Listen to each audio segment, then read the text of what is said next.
On this exercise, you're going to be doing the Negativa de Angola. The exercise consists on a press up with the leg extended to the side. Let's break down the move and I'm going to show you some variations as well.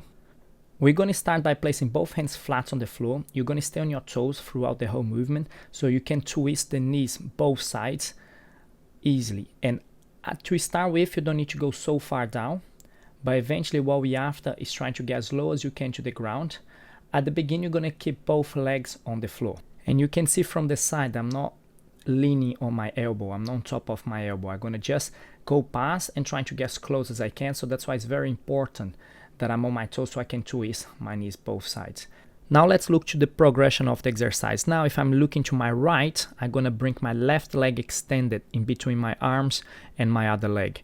So it's very important that you hold your weights on your arms. As you can see, I'm not sitting down on the floor. I'm not putting all my weights on the floor. So I'm keeping the tension on the arm by holding my weight and trying to get as low as I can to the ground without putting all the weight through the extended leg.